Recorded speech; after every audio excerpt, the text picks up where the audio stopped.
So guys, this is going to be the start of another coaching lesson. Today is going to be Zerg versus Protoss in Platinum League with our boy Faithful Soul. Hello, hello. Hey. Yo, dude, how you doing? Oh man, the Twitch chat delay. I'm gonna mute that. Yeah, What's you up? definitely mute the stream now. I would say. I'm doing good, man. Looking forward to the coaching lesson. So, Yeah. like, what's if you had to give me a quick rundown, what's like your average playstyle you like to do in your games? I feel safest, highest success rate, opening roaches, and then reacting. And I leave it at that, right? Because I let the other guy dictate. Zerg is like full gas on droning, and then you shift gears depending on what they're doing to counter that with the defender's advantage. And then once you ideally overcome that, come in for the kill, right? Or deny them that third, deny them that fourth, kind of play that in control game after they make the first mistake of being aggressive. Yeah, that's I That's like it so far. that said, I don't know why, my mind goes to fucking, oh, speedling muta, oh for sure, oh infallible, oh my god, all the time. And I go so deep, and you'll see here, I know a few of the mistakes I've already made, but I'm also thick, so I'm hoping you can call out some things that I might subconsciously be aware of, but not yet be able to apply it in the moment while I'm doing all the other stuff. Sure. Okay. Yeah, we'll definitely break down everything you're doing, and I'll tell you lots of things that may or may not make sense. Um, and yeah, we'll get to the bottom of it. I guess before we start, you already know. I was gonna say you. I was feeling like I probably shouldn't say anything because you already invited me to the game, but Oh no. I was like, okay, okay, I watch your coaching streams. yeah. I think I figured out this much. You know what's going on. All right. So I'm gonna watch it from your perspective. We'll break down everything, whether it be scouting, reacting, whatever your like information available is, and you know your build, your setup. I always tell people to stack close patches. It's always really important. And for a second I was like, damn, he's doing it. He's doing it real well because I saw that drone go to the top left patch. You're doing it a little bit. Yeah, you have the right idea. I won't harp on you. You are definitely attempting to do it, so it's fine. I'm trying. But Yeah, yeah. I'm watching it. It is happening. So yeah, you get the right idea. You'll get better at it over time. So okay, first things first. I will say this: do not ever send when you make 2 drones at the same time after your first overlord pops, which will put you to 16 supply. Do not ever send that egg to the natural. This only really applies if you're gonna go 17 hatch. Against Protoss especially, it is great that you want to go 16 hatch, but you're not really utilizing it the way you should.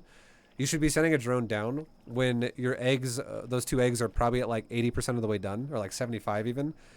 Basically, you want to send a drone down when you're at like 200 minerals, like 190 to 200.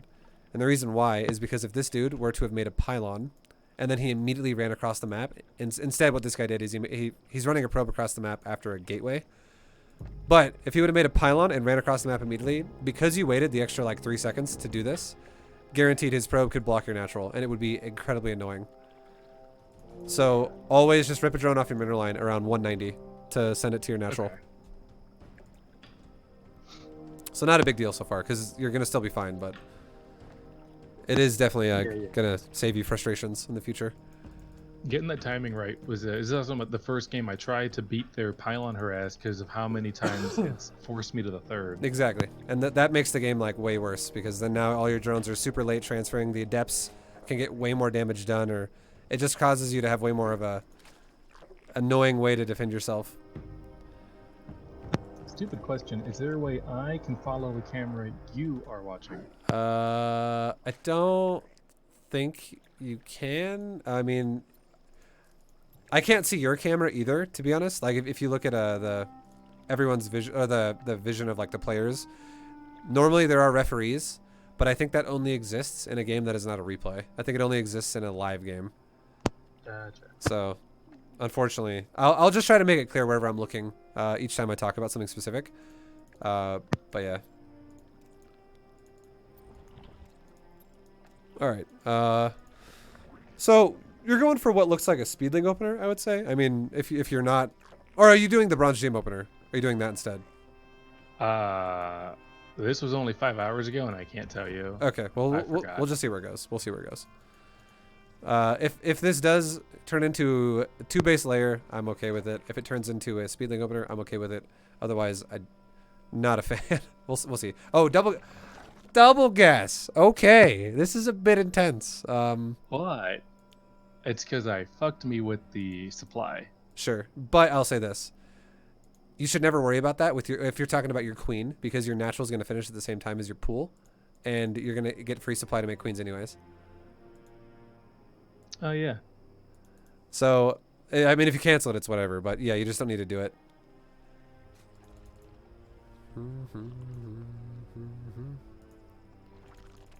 All right. So big thing too.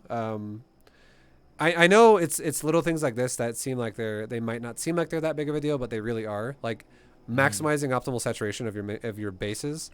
Like the fact that you have 2 drones sitting on this base, and your natural's been done for probably like 20 seconds now, 25 seconds now. You're just missing out on efficient mining every second that goes by. So trying your best to make sure you're not dipping in the red here if you have available patches on new bases. Don't know where I heard this, but is it more of like a curve and a graph, right, where it's exponentially worse? But so like the first 2 aren't as bad as the next 4, and as bad as the next 4. I can explain it in a way that'll make a lot of sense and it'll be easy to understand. Yeah. So you have each patch. If you have 2 drones mining each patch, that's going to give you 100% efficiency per drone. If you have 3 drones mining a patch instead of 2, yeah, I said that right.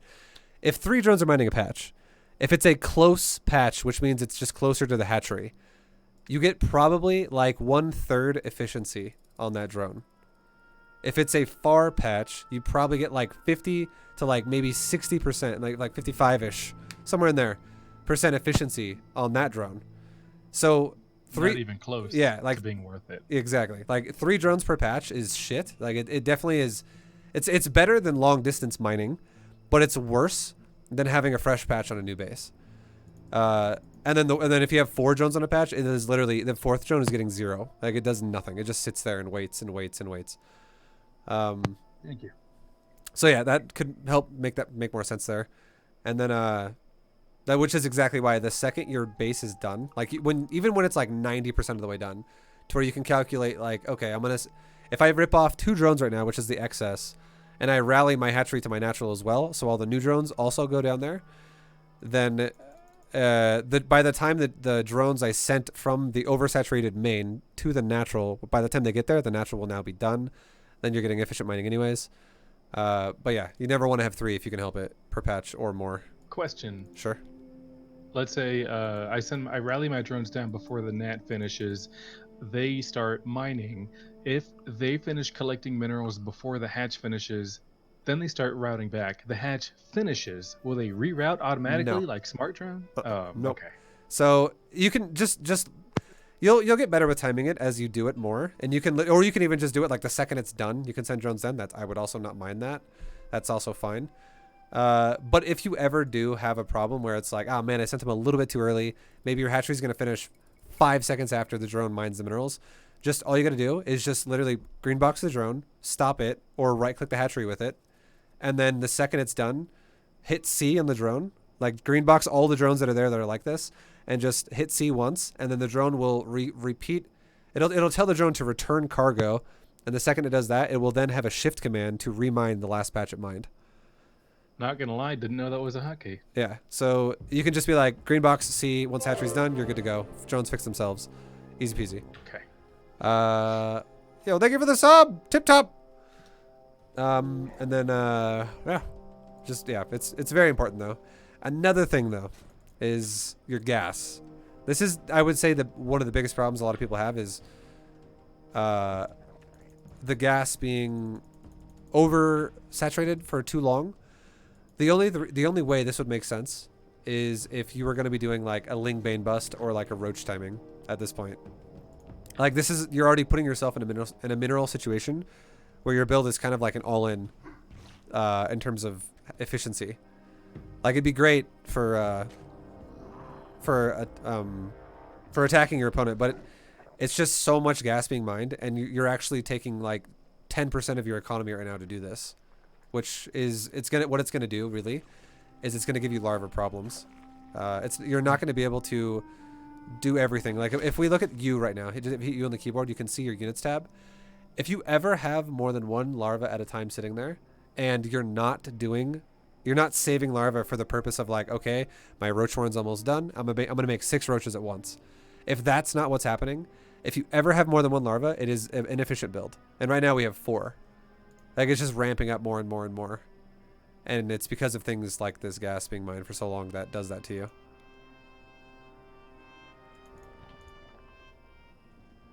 And then now we have speed and a layer. Here's another thing too. The layer mixed with the third base don't make a lot of sense, and here's why. The third base is definitely more about utilizing larva, and it's definitely more about just having more larva available. And the only way you're going to be able to spin this is if you prioritize your minerals a bit better. Again, the exact thing I'm talking about is the larva that's sitting there in your resources right now. Like that just won't exist if you don't prioritize the gas as hard. You can still get Overlord speed, you can still get Zergling speed, you can still do things like this if you want to, while taking a third base. But rushing your tech now, what this does is it forces you into a position now where your timings are all going to be super fast, and the only way you're actually going to utilize a layer is if you take more gas right now. Otherwise, what was the point of taking the layer so fast? And if you do take more gas right now, it's once again going to even further cripple your larva, where it's just going to be sitting there the whole time. So you have 2 kinds of ways to play it. One is like you do like a 2-base layer rush, which is kind of what your layer insinuates, is it's a layer rush. Or you delay layer quite a bit longer. We're talking like maybe take around like 5 minutes. And then you prioritize the larva a lot more because you're prioritizing a third base. So you have like 2 different builds that are being put together right now. Okay.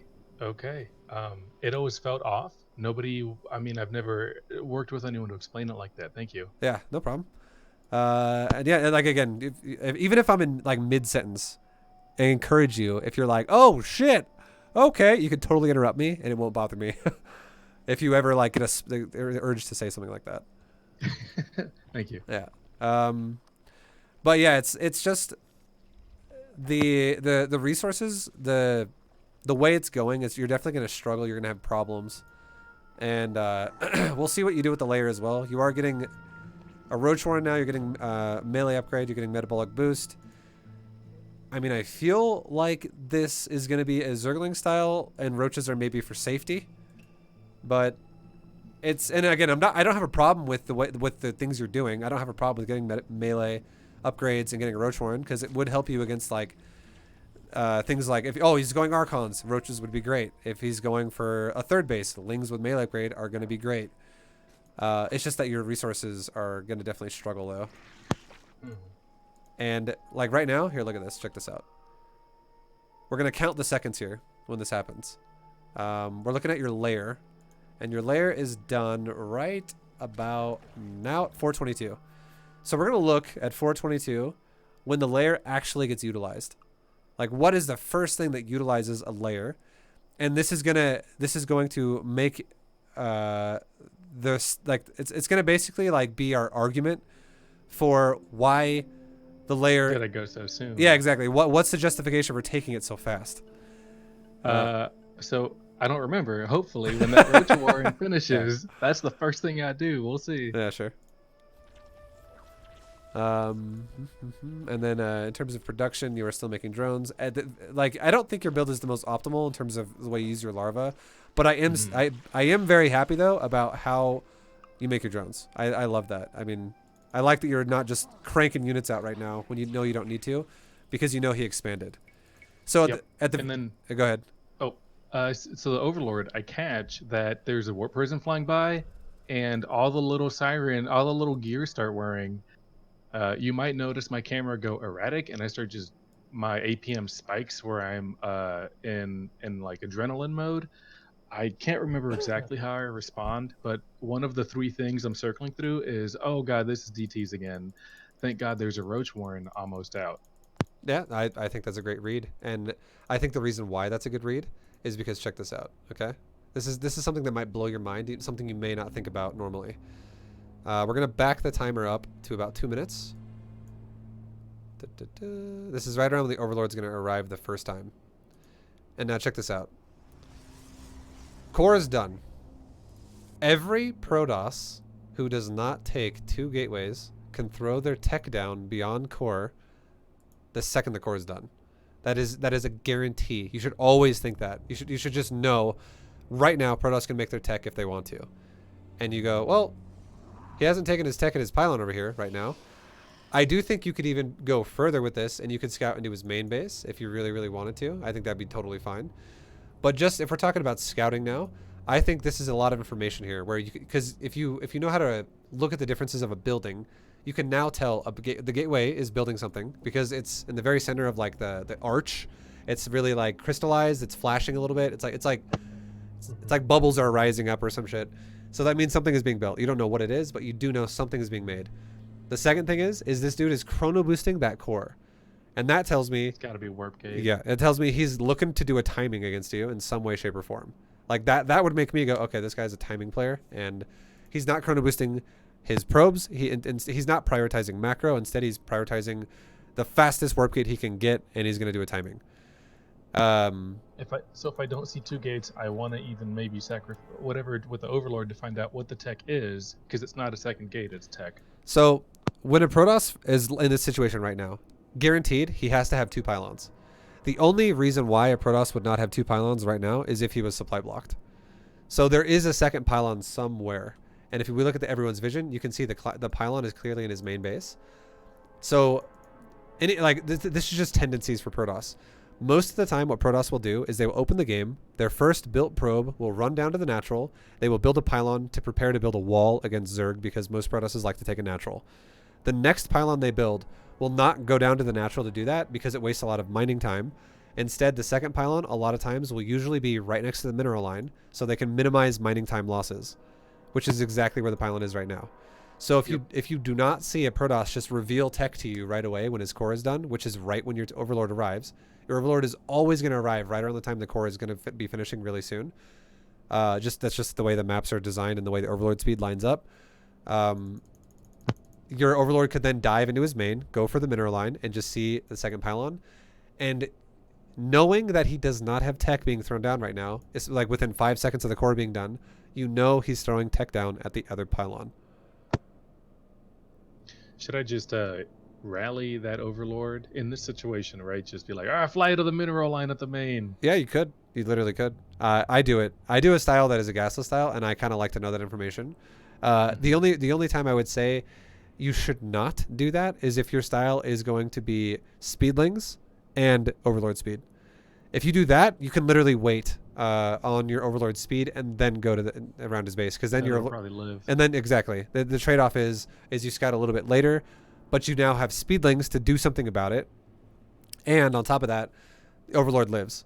Other way is you get information right away, so you know what you're up against really early. You have like good ideas of what could happen, and then it allows you to react accordingly, but like, and get a plan going. Like, for instance, if you would have scouted into his base and you would have been like, oh look, he's going for a fast Twilight Council, at that point I would say, okay, yeah, going for a relatively early layer is justified, because then you could do things like get an Overseer faster, get roach speed faster for all different types of Twilight Council timings, which could be charge lots, adepts, blink stalkers, or even one step further than that, going into Archons.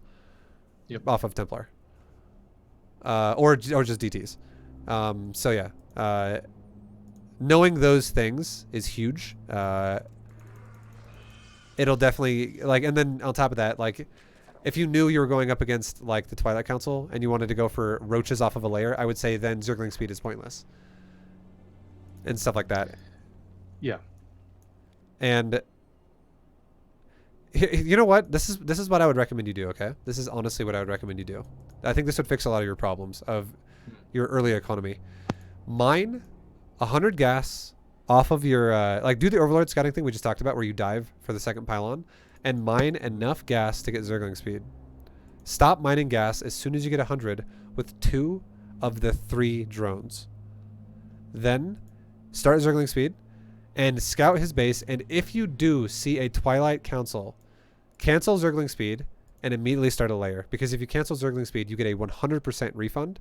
The only time you only get 75% refunds is if you cancel a building. But if you cancel an upgrade in an already finished building, it's a 100% refund. So you cancel speed, immediately go layer, and then immediately start a Roach Warren. And that would give you a much better economy to work with because you're not prioritizing the gas so hard. But then you also have a relatively early timed layer, which is still going to be in time to deal with all these different types of timings that can come off of a Twilight Council. Yep. And then if he's going for anything else, a Stargate, a Robo, or whatever, just let Zergling speed finish, and then you can resaturate your gas when your natural is fully saturated. So when you're at like 32 drones, and then go into a layer. And then your economy is going to be so fucking good if you have 3 bases, if you do it like that. I do like a good economy. Yeah, man. Everyone does, dude. It's pretty good. It's pretty nice. But yeah, I feel like if you do one of those 2 things, your economy is going to blow up so much faster. And then yeah, and like your third could also be a lot quicker too because of this.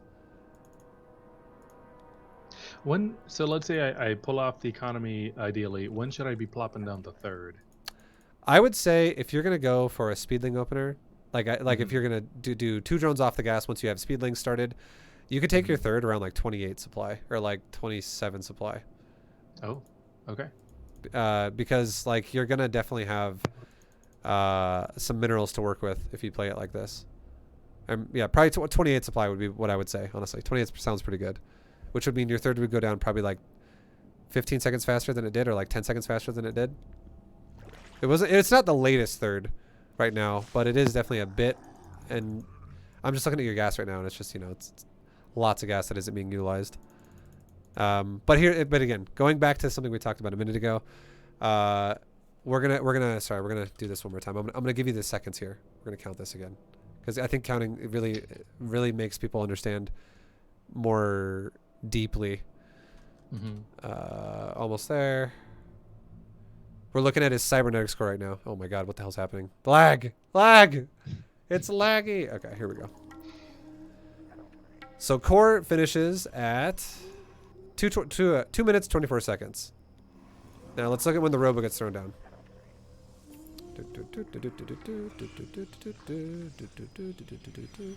Robo gets thrown down at 3 minutes and 14 seconds. So 50 seconds after the core is done, the robo gets thrown down. This is shit you should pay attention to. Because that tells you he's got other tech before robo.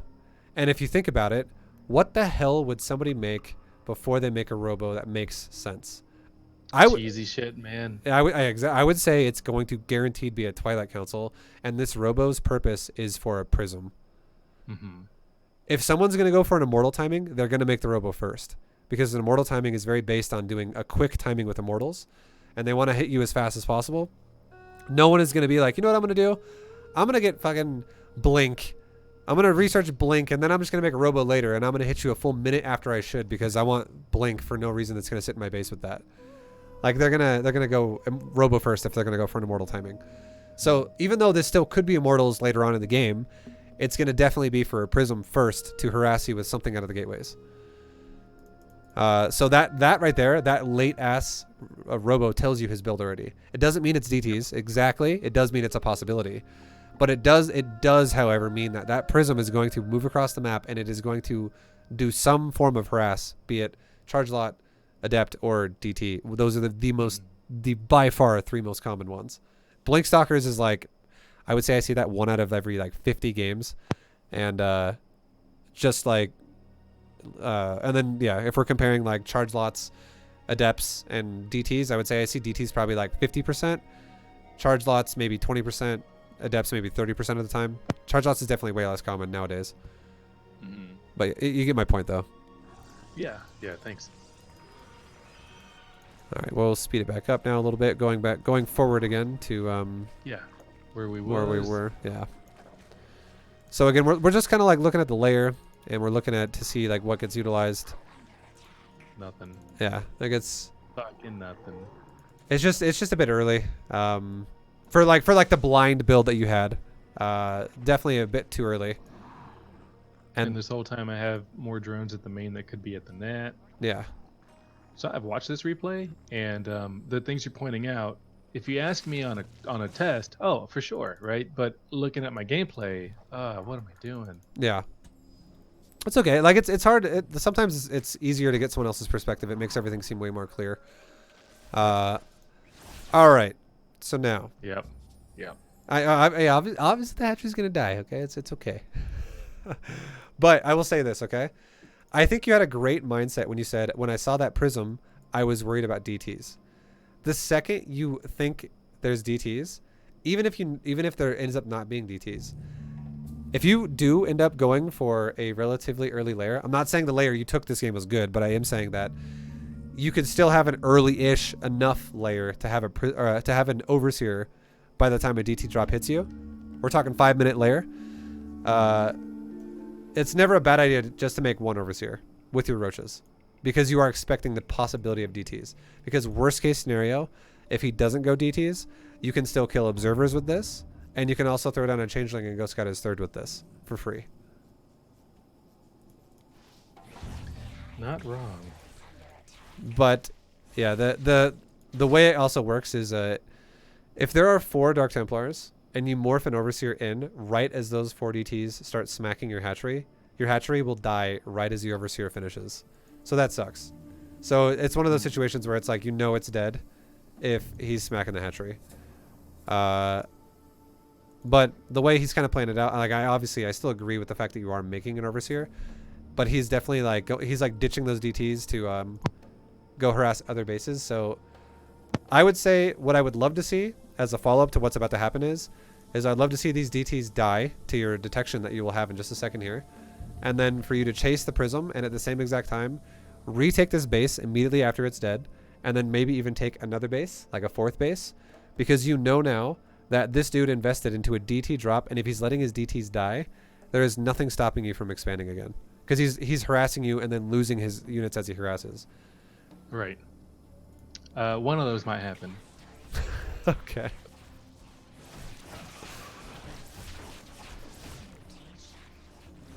Okay, so the DTs are being sacrificed. It looks like he's warping in more DTs in your main. And then, yeah. This is it's just one of those things where you got to definitely,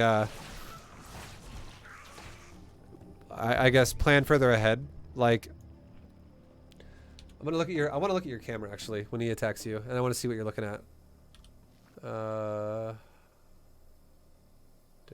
Like right here.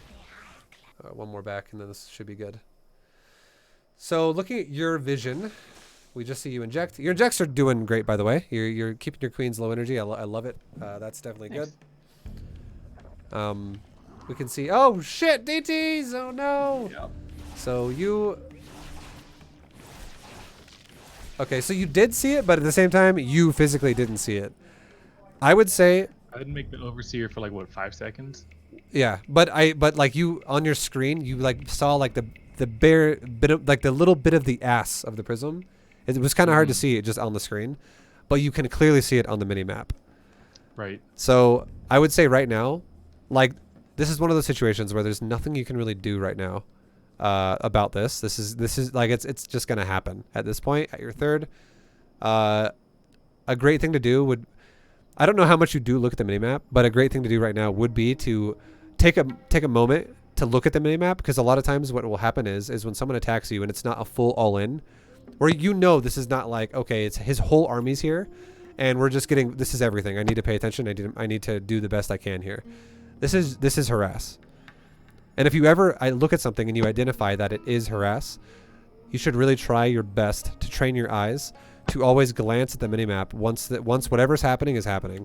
So you've made the Overseer, the roaches are here. This is now a done deal. Like, he's going to kill your hatchery.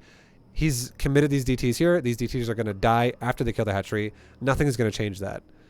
But if you look at the minimap, it would give you an indicator that you're like, oh shit, look at my natural though. Where to go next. Yeah, exactly. Yeah. And you're like, okay, he's heading to the main. Or he might even stop in the natural. So it tells you the second these DTs are done in the third, you need to get your ass up to that prism immediately, because if you did, you could still recover this game pretty well. Yeah. So my overseer could be 5 seconds ahead, which is 5 seconds more, less travel time to go to the main if I see it on the minimap.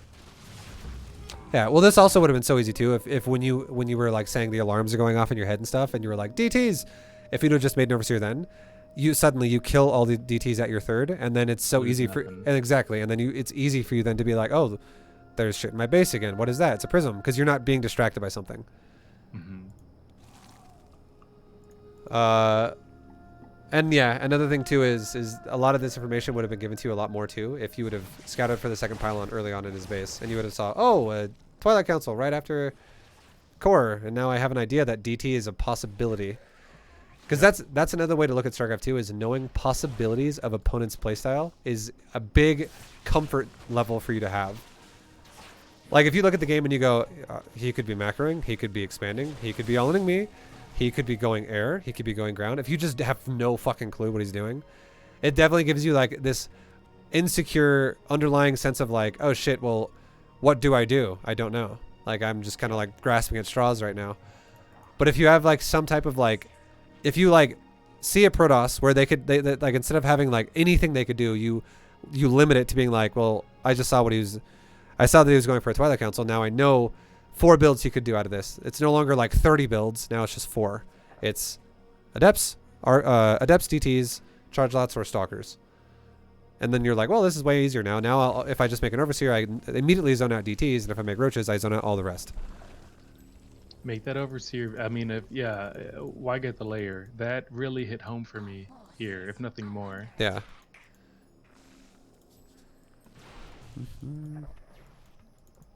And then I love that you took another base. You did double expand. I like that a lot. You are making. Hell yeah, that motherfucker wasted money on DTs. Yeah, hell yeah, man. Fuck yeah. And also you scouted the third too, which I love that you're also making sure you're staying 1 base ahead. That is also good. But right now, I'm going to really quickly tab it over to the income tab as this fight's starting. And I know you've lost 16 drones to the DTs, which does definitely suck. But I would say even if you lost 16 drones to the DTs, you definitely could still have a lot more drones than you currently do. And right now what's kind of happened is you've gone into this phase where you made Roaches during DTs.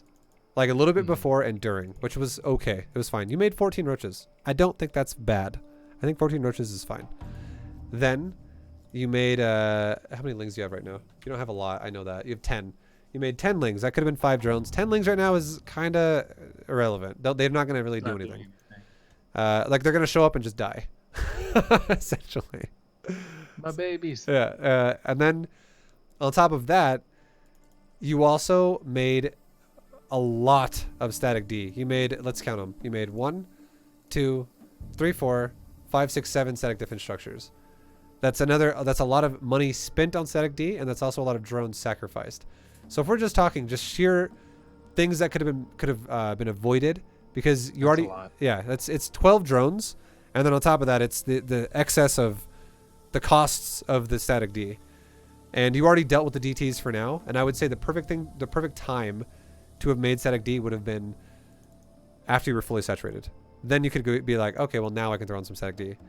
You're definitely not fully saturated now. You're missing how many drones? You're missing a lot of drones in the main. You're missing it's not going to get better. Yeah, you're missing 13 drones in the main overall.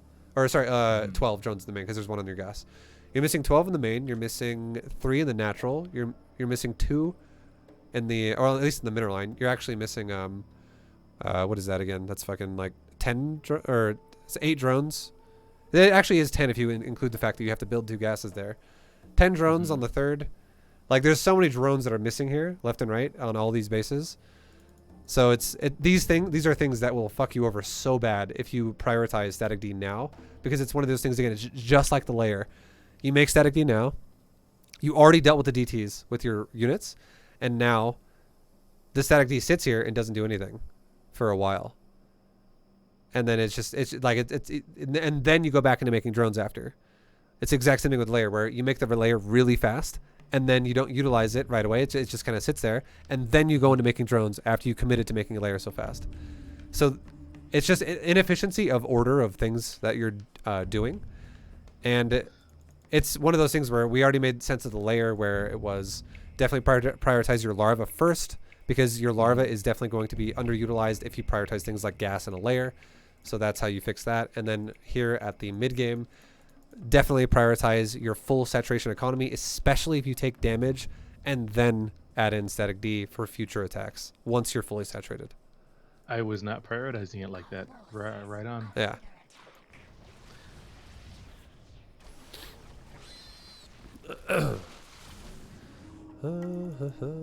Yeah, I think his charge had finished as I retreat here. Yeah.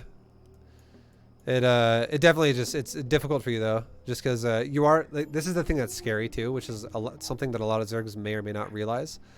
If you're going for roaches, which is what you're going for, you are not ahead if you are equal supply to your opponent. You're actually massively behind. And although right now you actually have a 20 supply lead, and it's kind of somewhat staying around there right now, and now it's caught up because he just did a warp in round. You're definitely behind. Like, you want to be probably like 80% of your opponent's supply ahead of where he is. So like, not like, you don't necessarily have to be double, but it's like literally like 70 to 80% is a good, we're talking, that's like a good one. That's like a good rough estimate to be at. That's a lot. So if he's at 80 supply, you should be like 130 or like 125. If he's at 100 supply, you should be like at 170. If he's at 130 supply, you should be maxed. And does this carry over for ZvT? Yeah, pretty much. Because if they're going, the thing is your opponent is going for army composition that is solid as fuck. Like the zealots, if he was going pure zealots and you're going pure roaches, and you guys were tied on supply, I'd be like, yeah, you're fine, no problem there. But if he's going immortals and you're going roaches, you're gonna have a bad day if you're equal supply to him. Like, he's going to ruin you. Same thing with siege tanks. If you're equal supply to siege tanks, you're fucking dead. Yeah, I'm gonna feel the immortal pain here in a bit. Yeah, like you definitely, like, you would need to be, if you had like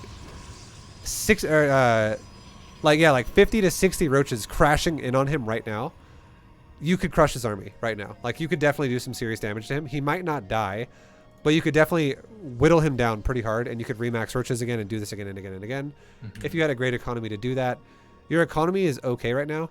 I would say 80 plus is definitely going to be ideal here. But the scary thing, once again, though, is you're actually still behind the Protoss in economy, that's the scariest part, because you should definitely be able to stay ahead of the Protoss. But you're about to fight against Charge Lot, Archon, Immortal, and Charge Lots don't, literally, Charge Lots are like, another way to look at them is like a bunch of SpongeBobs. They're just sponges that just absorb damage of roaches. They don't do shit. They run in and die.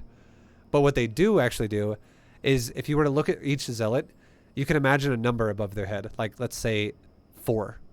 4, like there's a number 4 above each one of these zealots' heads. And what that number represents is the amount of time these zealots are going to buy for Archon Immortal to actually do damage. Like, they're going to waste your time. They're just going to like sit onto some roaches, and roaches are going to take a couple seconds to kill each one of these zealots. And if he has a lot of zealots, sure, some of these zealots might die like one volley of attacks of your roaches. 2 or 3 zealots die in the first round of attacks. Some of these zealots can die pretty fast, is what I'm trying to say. But what's going to happen though is these zealots they're eventually going to all die, but they're going to buy enough time for the Archon and the Immortal to wear down your roaches, and then now your roaches suddenly don't have enough numbers to actually overpower Archon Immortal. And Archon Immortal is what actually matters for Protoss.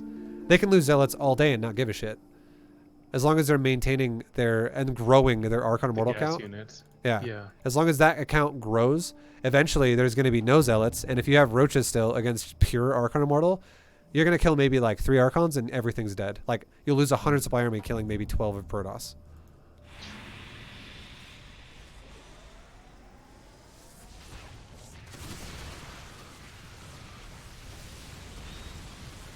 So then we're actually going to back it up to right when the fight starts, and we'll just see the supply count. Right now the fight's starting, so you're actually 10 supply down. And again, this is all because of all the things we've talked to so far up to this point that have led to this result. And starting. Well, I'm gonna write it down on the replay for me. 155 versus 143. Fights happening. This is obviously not going to be a good fight for Zerg because of the whole efficiency thing we talked about with supply counts. And suddenly, Protoss, after the fight, is now over, more or less. Still kind of going. Keep watching, keep watching. And now you're at creep. You should be able to outrun and kind of get away a little bit. Okay, fight's over. So now, fight is over, and the result of that was you both macroed during it. You both spent some money while you did it. But the Protoss essentially lost 4 supply, and you essentially lost 10 supply. But the bigger thing is if we look at resources lost, you just lost a shitload. And I think Protoss lost maybe like 1/5 of what you just lost, or like one fourth. Shit. So like you both remade units during that, but there was literally no gain at all there for you. I think you killed probably like 4 zealots, and that was and also the cannon and a battery. And that was about it. So, and then you just lost and you also, what the bigger thing is it puts you in a situation now where you just gave the Protoss a lot of confidence. And I'm fucking super surprised this goes for another 17 minutes. I'm just going to throw that out there. So props to you, man, because you're definitely dead right now. But you just gave the Protoss a lot of confidence to go, well, I just fucking ruined that Zerg. And he's also chased you now all the way back to your base, bleeding your army out really bad on the way back. So he could definitely just kill you right now if he wanted to. Especially since he also has a prism here, he could just keep on the pressure and kill you.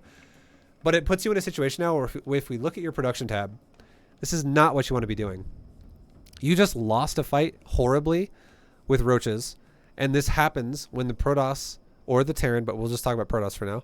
When the Protoss gets to a high supply of efficient units, which is 150 plus supply of Archon Immortal, that's efficient. That is definitely in the realm of efficiency.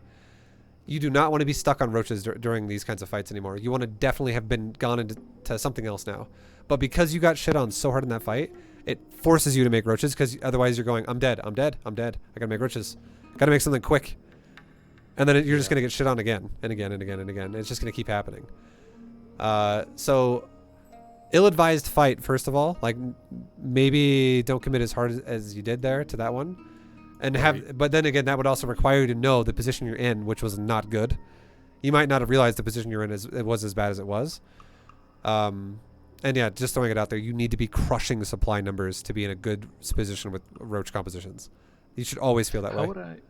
So if I'm behind, is it a situation where I dive hard on getting my economy back to where I know it's ahead of his, even if it means getting steamrolled if he attacks me? Because if I don't, I'm losing it even slower. Is that what I'm looking at? Yeah, and here's a good way you can fix that, especially in lower leagues and in really, really high leagues. If someone really understands the kind of damage they just did to you, then you know, they might just kill you. But in a league where someone can be baited around, a perfect way to fix your economy would be walk over to his base. You have speed roaches. You poke his base. His army's not there. You lure his army to there. You run away. Like, as he arrives, you just go, I'm fucking out of here. You go to the opposite side of his base. Poke his base. Pull him there. Run away. You just keep poking him without committing to him. It might have taken me another, 10 minutes before that kicks in. Sure. I mean, I feel like that's what you have to do to not die right now. Like, you're definitely dead at this point in time. But if you poke him and you don't commit to fighting him, it keeps the Protoss in a situation where he goes, I don't know how much shit's out there. Because Protoss does have, Protoss and Terran have very limited amounts of vision. And if someone doesn't truly know the state of a game with how much damage that's been, occurred in the game so far, it's going to definitely give uneasy feelings to players. Zerg, however, has a bit more of a easier way to understand this, which is creep spread. The more creep spread you have, the more you realize, I have map control. This is nice. But yeah, just poking him and running away would be a great way to squeeze out your drones as quick as you could, because you don't have to do it for very long. We're talking 1 minute of this and you're done.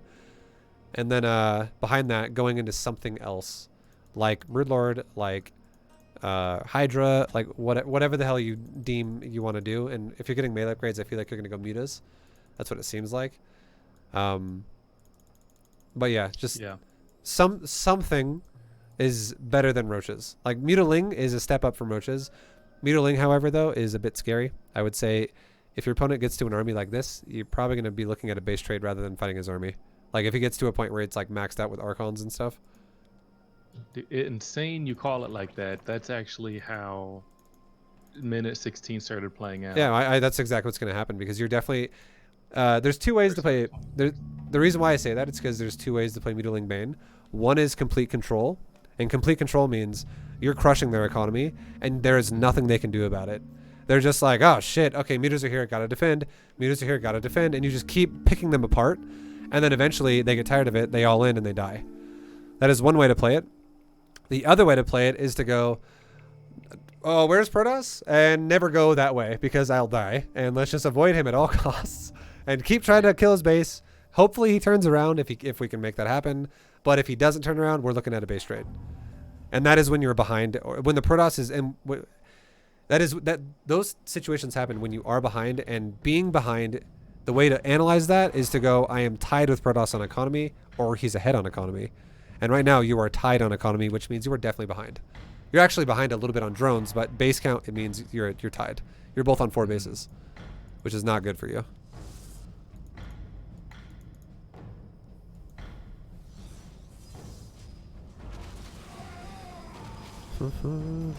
Another way to reinforce that I'll try to explain in a really simple way that makes sense is Protoss units and Zerg units do have similar costs if we're talking about things like mutas and roaches versus things like immortals, zealots, stalkers. Similar costs on all these things. However, there's one advantage for Protoss and there's one advantage for Zerg, and the advantage for Protoss is they will fuck you up if you fight them head on. Like, if you guys are both spending the same amount of money on these kinds of units, Protoss will destroy you. But Zerg has mobility.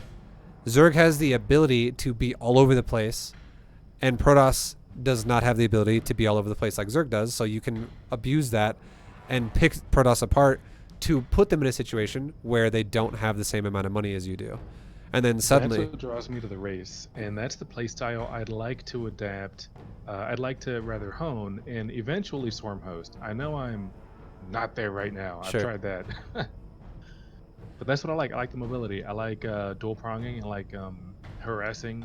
I just... there are a lot of basics that we've already seen where I really want to nail that down before I try getting cutesy with it. Yeah.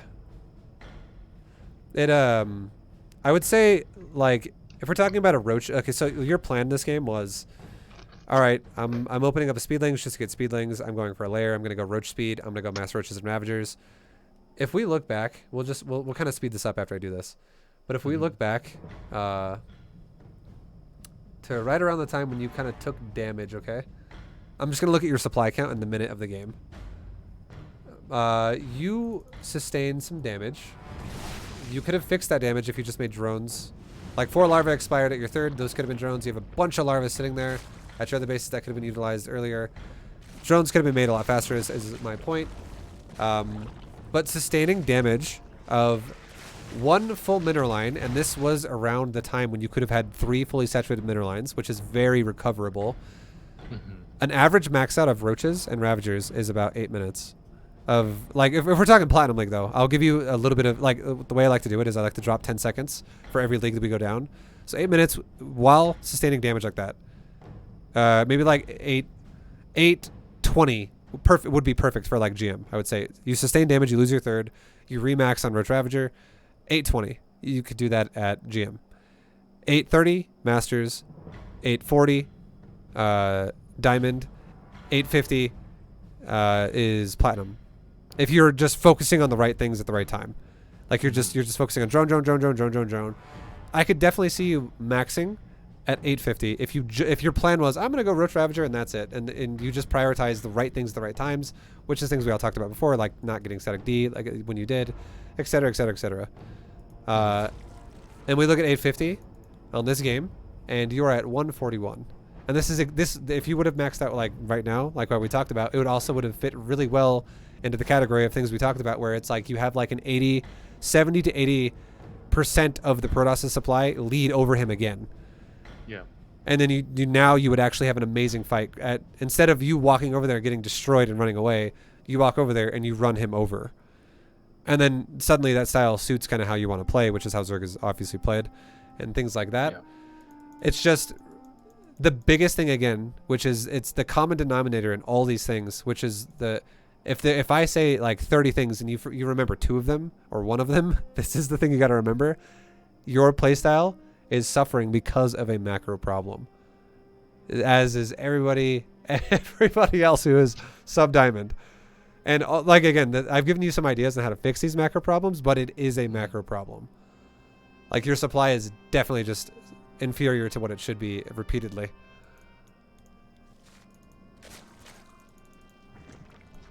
All right, so speed it back up again really fast. We'll go back to the current point, and we'll kind of go through this a little bit faster now though, because the way this kind of goes now is the early game decides the rest of it. Perfect, exactly. You understand. So Dude, now you bronze the GM, bro. I am looking forward to the next iteration. Yeah, man. Soon. Gotta get my stuff ready to go. Gotta really kind of figure out my final thoughts on how I want to get some of it going. But yeah, man, next week probably gonna start it up. Nice. All right, so this guy is he was timid. He's like, I'm gonna play it patient. Yeah. And so I lose a base, I take 2 more. I think that's you can see the pattern here. Yeah, I like that you're trying to just like you're trying to have like these recovery moments where you're being a bit greedier than would possibly be available right now. Like if this guy pushed you, you're definitely dead, and I'm sure you know that. You're like, oh god, thank God he turned around. So I like that you're taking a risk, because if you didn't, you're gonna lose the game anyways. A risk is the only real way you're gonna get back in the game. Exactly. But what's happening again right now though is now instead of fighting like a 150, 145 supply Protoss, we're fighting a pretty much maxed Protoss with who now has even more Archon Immortal, and you're still Roach Ravager. And again, I know you made Roach Ravager because you're like panicking, like I'm dead. Oh shit, I'm not dead. I love I love the Greater Spire, but I really hope roaches don't get made again right now. I would say the perfect thing to do right now. I don't mind that you're kind of over on his side of the map because you're trying to keep him distracted, but I don't like that you're committing to a fight. Let me see my camera. I think I'm looking at the Zerglings. Hey, look at that. I'm looking at the Zerglings, and I see, oh shit, they're engaging on the corner. Sure. I should retreat about here. I know that this is a losing proposition if I stay. Yeah, definitely is. So bad. No, it's okay, dude. It's fine. Just in this period of the game, I would say this should be your mindset. Okay, he has Archon charges on Immortal, and you should know you are definitely past the phase of winning this game off of roaches, which is that phase lasts as long as we talked about earlier in the whole supply thing. You should just drill that in your mind. If that window disappears, if it starts like closing and you're like, okay, we're definitely not like rolling him over repeatedly with these roaches, he's defending well, or I have sustained damage, which is going to make this irrelevant now anyways. I can't capitalize on this anymore.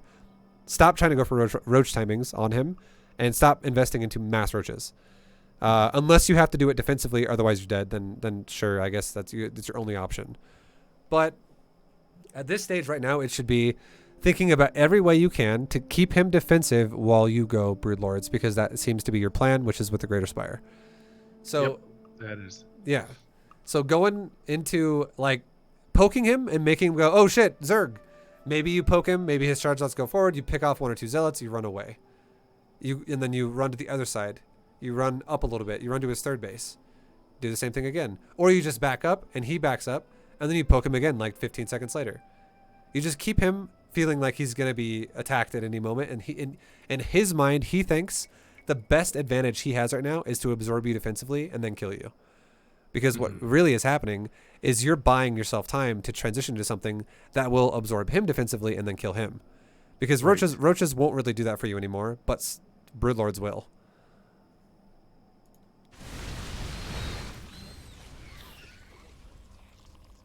So fights are going on. I'm looking at your production. You have corruptors and you have Zerglings. I'm okay with this. He backs up again. And then now you're starting to try to make some broods, and lings are amazing. This is also another reason why if you're actually the kind of player who likes to go broods, like I do as well, I love that you appreciate melee upgrades because they're so important. They're very, very, very good for like late game harass, and yeah, they supplement really heavy gas costing units like broodlords because zerglings are basically free in terms of gas. They're just minerals. Now, looking at this situation, okay? This would be a great way to go about dealing with this. He's showing up over here with his fat, juicy Archon Immortal Chargelot army. It's a little scary. You currently have 2 Broodlords done, and you have 3 more on the way. They're not nearly close to being done. This is looking a bit scary for you still. But I would say one of the best things you could do is if you fight with your Ling Roach Ravager defensively here, it's going to do honestly nothing. You're going to run into a bunch of Archon Immortal, and you're going to die. It's going to do barely anything. So the best course of action you could have right now is if he attacks you, you run your drones to a different base. Whatever base is going to die, which is obviously your bottom right base, so you can run them up to your base that just got done with a gas starting at it in the middle of all your bases, the leftmost base. And you could even start a new base where your Overlord is above that. That's like the tucked away hidden third base up there. You could just rotate your drones to the other side of the map. Simultaneously, you could run across the map with your Ling Roach Ravager, and you could go trade base for base, because it is going to be a by far much better trade for you to go kill probes and nexuses and cannons than it is for you to fight against Archon Immortal Chargelot. Meanwhile, your Broodlords, all they do is they kite backwards. You don't micro your Ling at all, really. Like, you just let your Ling Roach A-move his outmost base and just kind of let it happen. If this guy turns around, you can then, if you really want to, micro your Ling Roach a little bit. Because now that becomes if we're talking about micro, that becomes the priority. If this guy goes, you know what, fuck my base, I'm going to attack yours, then the priority then for you becomes let your Lings do whatever they can, because his whole army's over here anyways. Focus on your Broodlords and focus on, like, attack, back up, attack, back up, attack, back up, and kite the Archons until they die. Because you totally could do that. There's no Tempest here. There's no Carriers here. There's no air units at all for Protoss. There's really no Stalkers here. There's 2. That doesn't really count. So having your Broodlords just kind of poke and poke and poke, fly over like cliffs and shit, fly over terrain that's annoying for ground units to follow. And if he keeps killing bases and keeps killing bases and keeps killing bases, replace those bases opposite of where he is, and let your Lings and Roaches keep killing bases, keep killing bases, keep killing bases. And suddenly you can get in a situation where if you're evacuating your drones and he is focused 100% on attacking your bases and trying to go for your broods, you could actually absorb him over time with Broodlords, because Broodlords are amazing against this composition.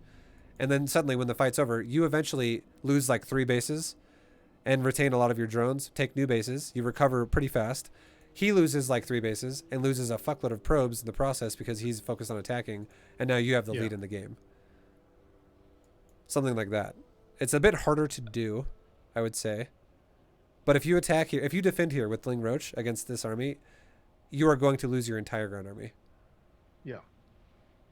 Then I'm just out of the game, flat out. Yeah, if this guy were to have a prism with his army still, and then if he were to also go, you know what? I'm going to keep pressuring you. I just killed your ground army, and I'm going to keep reinforcing and keep pushing and keep pushing and keep pushing. You would die.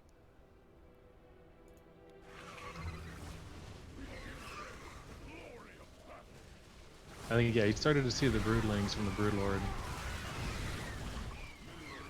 I like that you're not fully committing. You're poking him, like if you're going to defend, you're poking him a bit, but you keep backing up to your broods repeatedly. But that one was a bit more of a commitment. You're definitely bleeding out units really hard, though. Harder than I should be. And the other thing, too, is your Broodlords. You never want to leave Broodlords on a move like this, where they just sit there and fight. They just, like, sit in the battle. Because here's how a Broodlord works, okay? Check this out. You may not know this. A Broodlord has 2 forms of attack. It has the Broodling, which does damage on the ground. And everyone knows, I feel like everybody knows that. But then the Broodlord itself also does damage, and it's based off of how many Broodlings are attached to the Broodlord. And a Broodlord regenerates a Broodling. Each Broodling regenerates per its attack speed. its attack speed is 1.79. So that means that if your Broodlord just attacked, it will always unload all broodlings, which is up to 2, every time it shoots. So if a Broodlord has 2 broodlings and it shoots, the Broodlord itself will by default do 40 damage to that target. Holy shit. Okay, I didn't know that the broodlings, that the art and the way. Gotcha. Yeah. Thank you. So if you shoot a broodling at an Archon, well, like 2 of them, because you have 2, each Broodlord does 40. So if you have 10, or really, if you have 9 Broodlords, you're one-shotting an Archon each time you do this.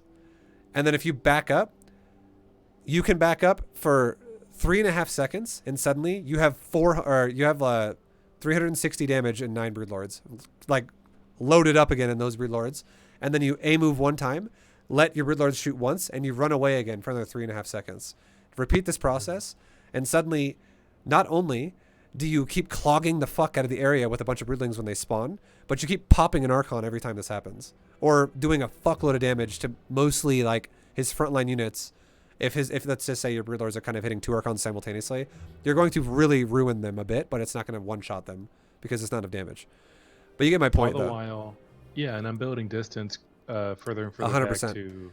Yep. You're also capitalizing on the fact that not only are your broodlings giving you more room to work with to get more distance because you're clogging up his army, but you're also giving your broodlords more uptime to regenerate broodlings to do those massive fucking burst damage shots, which are actually what's going to pop the Archons. Yeah. So sitting here is completely defeating the purpose because you're not utilizing the kiting distance of like clogging him up and getting away, and you're also losing broodlords faster this way. So you're losing a lot of your burst damage because of this.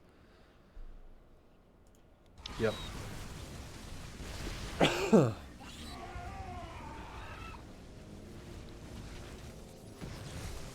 And if you don't time it perfectly, where you have 2 broodlings per broodlord, just know, if you have 10 broodlords, if you've only given it enough time, which is, it's between 1.79 seconds and whatever that is multiplied by 2. What is that? Fucking 3.58, I think. Yeah, about. So if you do anything between 1.79 and 3.57, which is 0.01 before the second one generates on there, you will still do 200 damage with all your broodlords.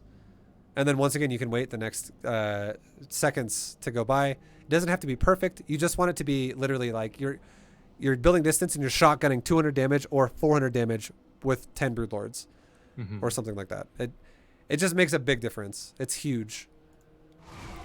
And the biggest thing is just utilizing the majority of your broodlords the whole time, keeping them alive to keep doing this. Yep.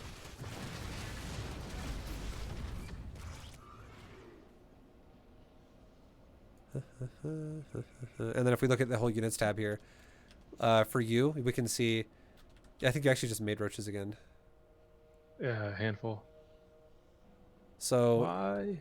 you're right now, the fight just kind of like whatever happened, and you can see in units tab, we have 2 Ravagers, 4 Roaches. So your whole ground army did die, and the Broodlords are really what's winning this fight for you anyways. So essentially, if we think about it like this, if you remember when I said a second ago, best case scenario, you send your Roaches and Lings and Ravagers to attack his base, bounce around his bases, whatever. Try and kill his economy while you're doing this. Your Ravagers and Roaches and Lings essentially did the exact same thing for you, which was buy you time, as what you could have done yourself with Broodlords if you would have kited the way we just described it. Yeah. And then now you're still fighting a Protoss on 5 bases and you're on 4, so you're once again stuck in a negative position. You're stuck in a position from being behind where your Protoss opponent has 89 probes and to your 73. Plus he has more active bases, which means he has better saturation than you, because you can, like, for instance, you look at your main, oversaturated. Look at your natural, it's a bit under, whatever. Look at your 3rd base, it's over. Look at your 4th base, it's over. It will be fixed, obviously, because you have, if you put 3 drones in that gas, it'll be perfect. But then you also have drones that are kind of chilling in top middle because they were evacuated, which are going to be over if they go to a mineral line. Like, it's just going to be non-optimal mining going on for you because of the lack of base. Yeah, no, I'm noticing it looks like the hardest thing for me is to stabilize the economy once I've been distracted, and that carries over to work and everything else in my life. Sure, dude. I mean, that's what it is, right? Like, I'm not going to lie. When I play StarCraft, I feel like I have to be thinking about 5 things simultaneously all day. Like I'm talking to chat, I'm looking at fucking alerts, I'm thinking about what's happened in the game, I'm keeping a mental note of things that have already happened and what I should think of in the future, thinking about where I want to move my army. Like the game is definitely very multitask heavy. It's very intense on your brain. So I totally feel you. That's why you're one of the best, though. Jeez. Thank you, man. God damn, you didn't have to say that, but I appreciate that. Yeah. So he's essentially, once the Archons are popped, right, he's got nothing to contest the Broodlords. Yep. I'm like, oh, great, Broodlords are working. And I'm going to pause it one more time and really capitalize on what you just said because it's very important.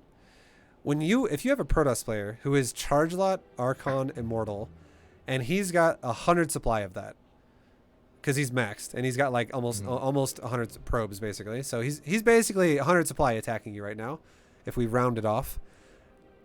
His army supply that can fight back against Broodlords is realistically only like 1/3 of that army.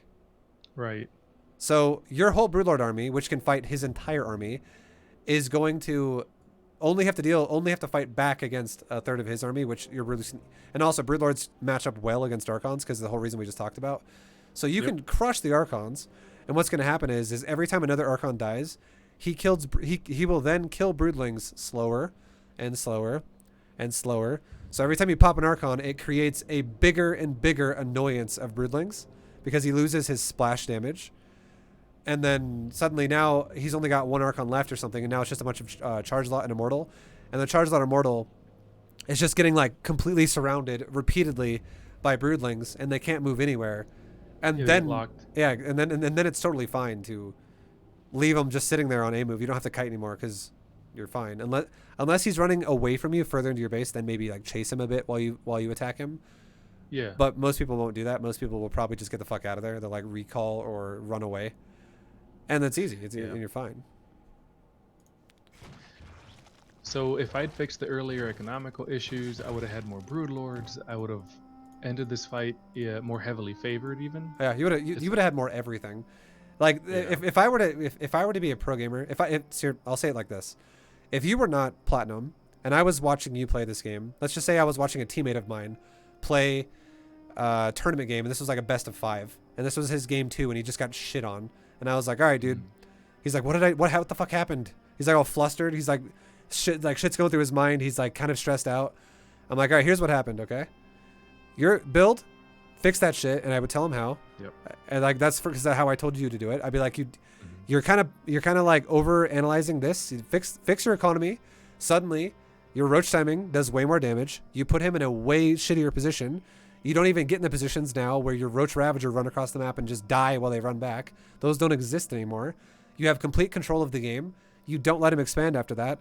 And then even if you do eventually get to Broodlords, you'll have so much more than he does. But I feel like a good part of, like, the way this guy played last game, if he plays like it again, you just straight up fucking win the game because you overwhelm him early on because you don't take damage from those DTs and suddenly you just roll over his third. And now the Protoss is behind an easy game. Yep.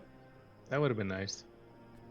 So yeah, like there's definitely like butterfly effects throughout this whole game, and it's repeatedly been you're getting further and further behind an economy for many, many reasons. There's been like 7 at this point. Real quick about the economy. So let's say I got drones on the base and it is oversaturated and they're going all sorts of which way because they're fighting for the minerals, the patches. I move. Let's look at my third, 15 out of 10. So I move 5 to away. Will the remaining 10 out of 10 drones auto-correct to optimum mining? They will not. Son of a bitch. Okay. So I would say this. This is a very big fact, though. Okay. Make sure in the beginning of the game when nothing's really going on, make sure you have 2 drones per patch. That is important. That is the most crucial part of your economy you'll ever have because that is the buildup of your economy. It is when every drone matters a lot. However, when it gets to a point where you're like fucking your high supply, there is way more important things to worry about. Don't worry about 2 per patch. Instead, worry about optimal numbers. Worry about 16 to 16. Worry about 10 out of 10. Those are way more important than worrying about each drone being 2 per patch at this stage. So you can stop worrying about 2 per patch by the time you start saturating your natural, because by the time you start saturating your natural, you will eventually get to a stage of the game where you're always going to be dealing with oracles, with adepts, with fucking reapers, with hellions, with zergling run-bys. Like, it's going to be something in every matchup. And looking at your minerals is going to make you lose so many games being like trying to get two, trying to get two, trying to get two, and then suddenly 3 banelings walk in your base and like, run everything! Okay, let's fix it again. Try to get two, try to get two. It's just going to be the biggest waste of your time. Yeah, okay, that's good enough. Yeah. Because at that point, too, your economy is so much more established. And having 2 drones out of 16 be non-optimal is massively important. But having 5 drones out of 70 not being optimal is pretty minor. It doesn't really matter, if you know what I mean. Like if the percentage wise, it's lower impact. Yeah. I out of time conscientiousness. So this game, I think there are 2 other. So the first turn, I make a couple broodlords. I eat some photon cannons for no reason, and I'm like, okay, great, broodlords is the way to go. Let me break these rocks, and then I don't even know. Oh, he's here. Let me run away. Yeah. I think this is risky, super risky what you're doing, only because your army is so ragtag. You have 3 broodlords, and you're exposing yourself on his side of the map. So this is definitely like one of those situations where if he just goes, oh, look, Zerg, blink forward, he could pop your broodlords. And there's nothing you can do about it. He catches on to that. Yeah. Like, if you want to push a Protoss, bare minimum, okay? Bare minimum. If this guy is a ground-heavy Protoss, bare minimum, 12 broodlords. That is still unsafe, but that is bare minimum. If your Protoss opponent is going for mass stalkers like this, because there's 2 ways Protoss is going to deal with broodlords. I'm just going to throw this out there. One is stalkers, one is stargates. So if you see a stalker style Protoss dude, 16 broodlords is ideal. That'll give you the ability to weather the blink forward and lose a few broodlords, but you're still going to win the fight overall. Especially, and also the other thing too is don't ever have the broodlords naked either. Have them supported by something. Like a bunch of adrenal gland zerglings would be great. Maybe some banelings would also be good. Maybe lurkers if you have that tech available. Roaches probably not so good. Roaches, honestly, at this point, you kind of want to get rid of the roaches, but it's okay that you still have them now because you're not maxed. But if you were maxed, I would definitely be like, you kind of want to get rid of them. Trade them up. Okay. Yeah, they kind of blow once you go into like broodlord zergling. They're pretty shitty. I am about to make a few more roaches, but we'll be there shortly. Yeah, you definitely make too many roaches. I will say that.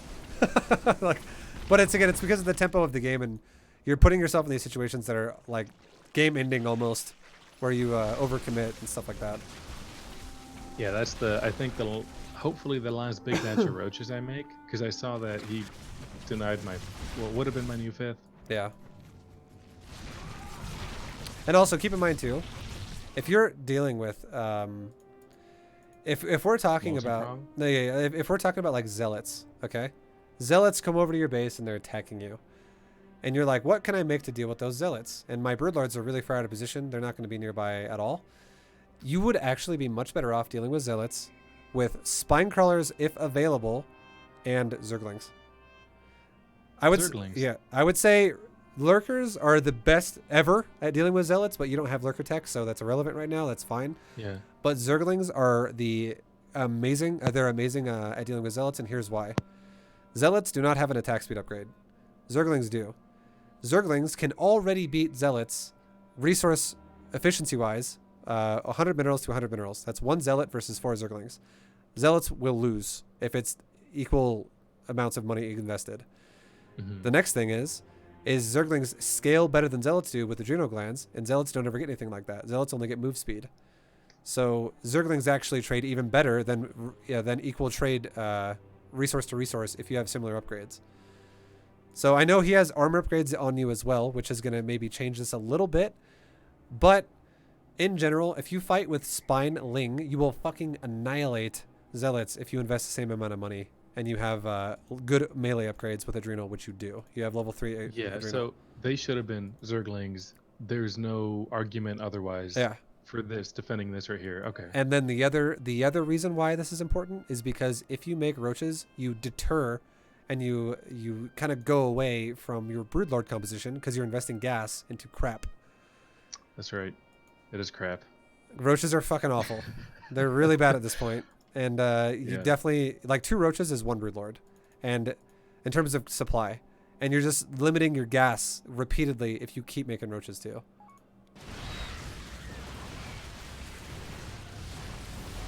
Okay, hopefully that's the last round of roaches. The game goes on, as you know, but it's turning. It's a lot of like jacking each other off back and forth. Yeah. Turning points. I think there are maybe 2 more. Sure. I like that you're reinforcing your broodlords with lings. This is still really scary for you.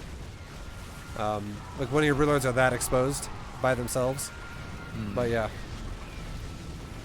So at this point, I thought I'm like, oh shit, I got this. Look at that. Yeah, I would say at this point, I would still be worried if I were you, because this guy has had a better economy than you for like the last 10 minutes. And you know that this guy 100% has a fucking juicy bank that he can do whatever he wants with. So if I were you, I would actually be expecting what he's doing exactly right now, which is there's potentials for Stargate transitions. And if he is not constantly blinking new stalkers on you repeatedly, I would be like, why are you not making mass stalkers still? What is happening? Like, you definitely have the money to do that. And then obviously what's happening is he's going into 4 Stargate Void Ray. And this is one of those turning points right here. I'm about to learn the hard way. Void Rays are now way faster than Broodlords, and I have no hope of reinforcing when they're this committed. Oh yeah, like even old Void Rays without the move speed, you're fucked. But yeah, if it's like move speed Void Rays, you're definitely never gonna get those Broodlords away from them. Like, they're gonna die pretty fast. Run away. Nope, run. Yeah. I tried to maybe snipe the Nexus. Yeah. And, To be honest, if your Broodlords are that far committed and like, you know, something shows up where you're just not able to deal with it, like Voids, it's just one of those things where it's like a mistake that just happened and needed to be preventative rather than crisis management. Like, it needed to be a thing where you needed to have thought about that before losing the Broodlords, rather than reacting to it as you're losing the Broodlords, because they're never going to live at that point. you'll see, this guy does not let me take that 5th. Yeah, no, he keeps sending zealots. It, but sure. yeah. Well, that's the thing where, like, instead of blocking it, I would say, if you see a Protoss going, okay, Zerg wants to expand up there, let's keep sending 12 zealots at a time, 12 zealots at a time. Imagine if you made 8 spine crawlers up there, and then and then you also, let's say, invested in the same amount of resources that he invests into zealots, you invest that into Zerglings. He runs over to the spines, he engages on spines, your Zerglings are nearby, they engage on zealots who have now engaged on spines. You lose maybe 2 spines and like 6 Zerglings, and he loses 12 zealots. You lose like 1/5 the amount of resources he does, and then he does it again, and then you do it, and then you do it again. The defense, I mean, it's the gift that keeps on giving. Yeah. Exactly. You just take way better trades than him, and he just kind of like, you just allow him to bleed out his mineral bank by just wasting zealots repeatedly. Because I'm not gonna lie, you should never do zealot attacks like that unless they're combined with another attack. So if a Protoss player is ever doing zealot attacks just to do zealot attacks by themselves, that is fucking terrible, because it allows dual pronging me. Yep.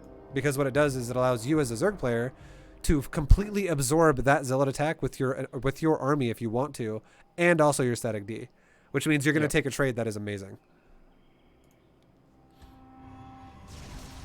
Also, I think mutas in this stage are kind of scary. They're not bad against Voids, but I think the whole thought of this guy could easily just go into Phoenix if he wanted to would make you lose. Yeah. Not gonna lie, didn't occur to me. I think like you, I'm not gonna say this is the worst idea. You could do it if it makes you happy for now, but as you do, I would say get to like Diamond Plus, Masters even.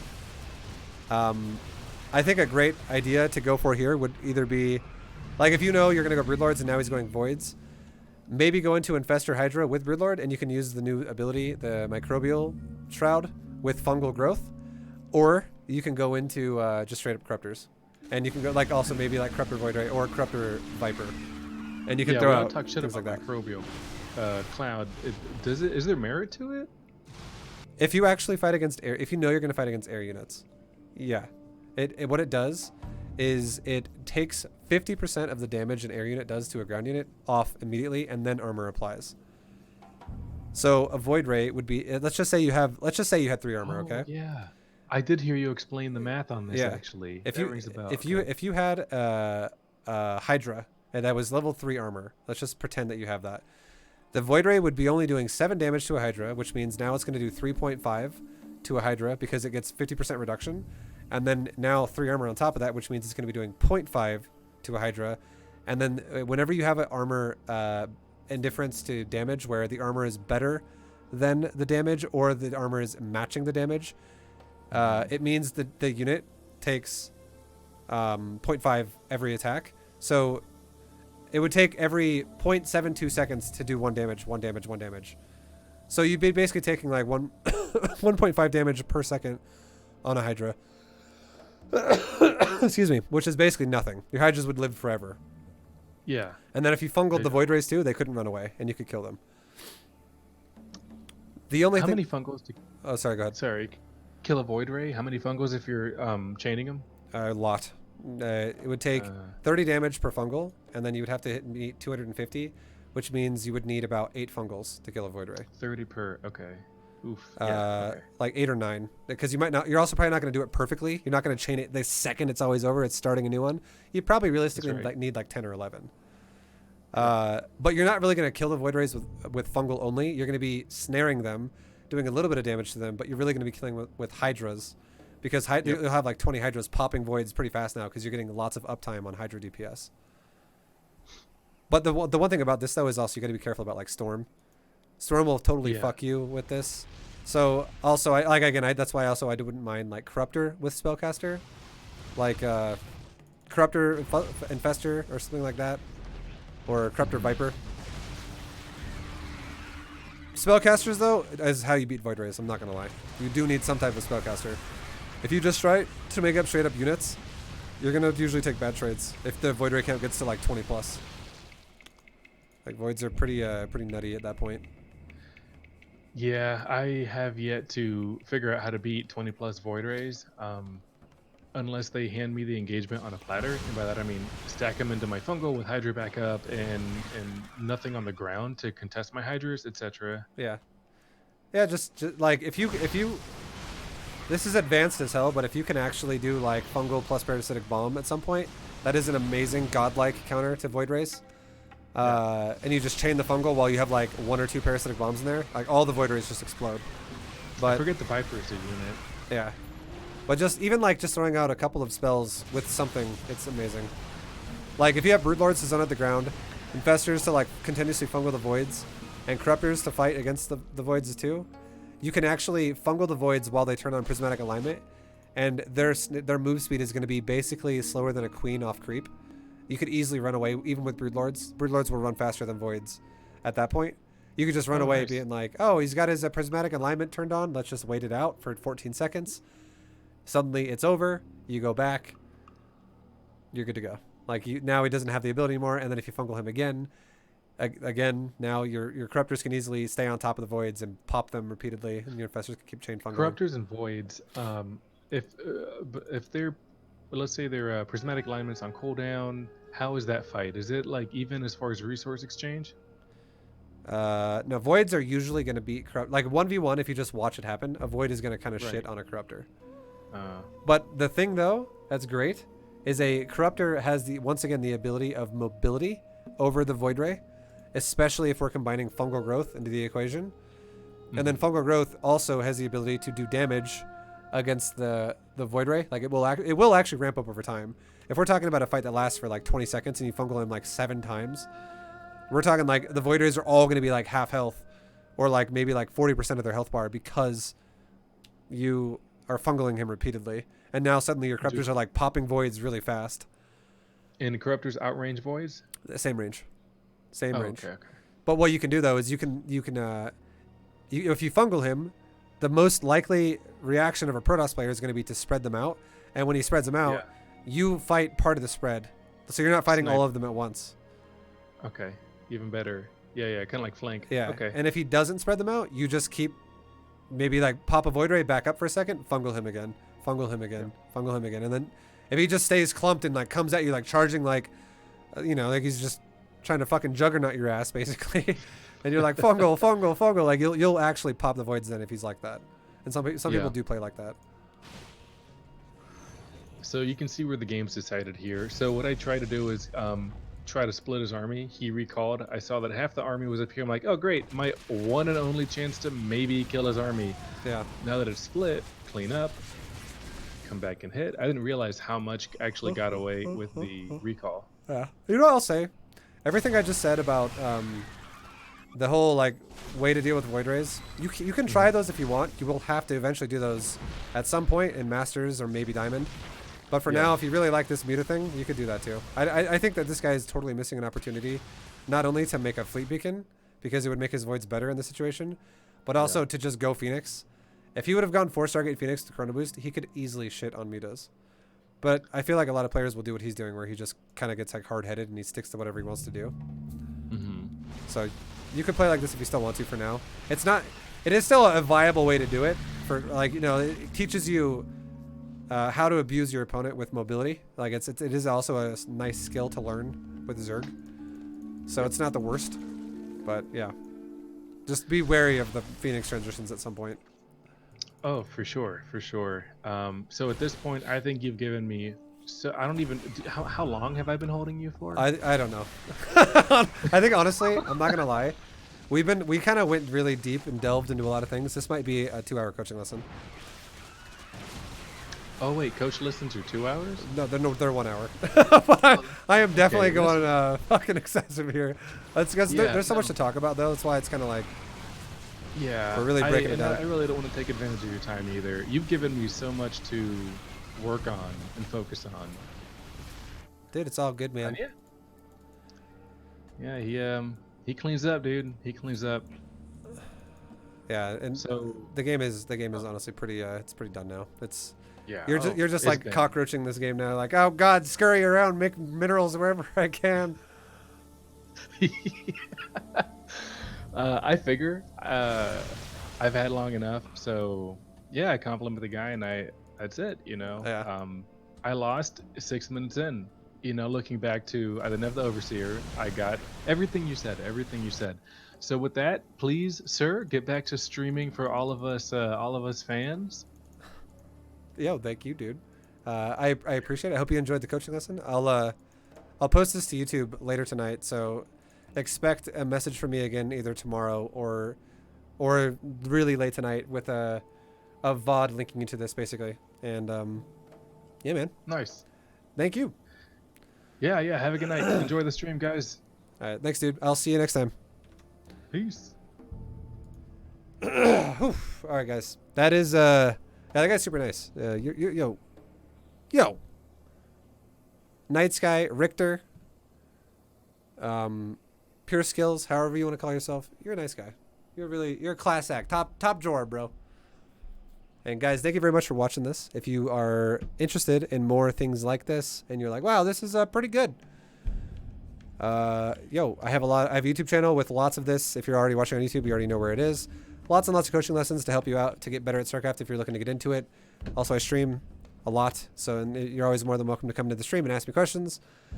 And with that being said, I will see you guys in the next video. Subscribe if you liked it. And adios. Take care of yourselves. Stay awesome. Learn lots. Peace, everybody.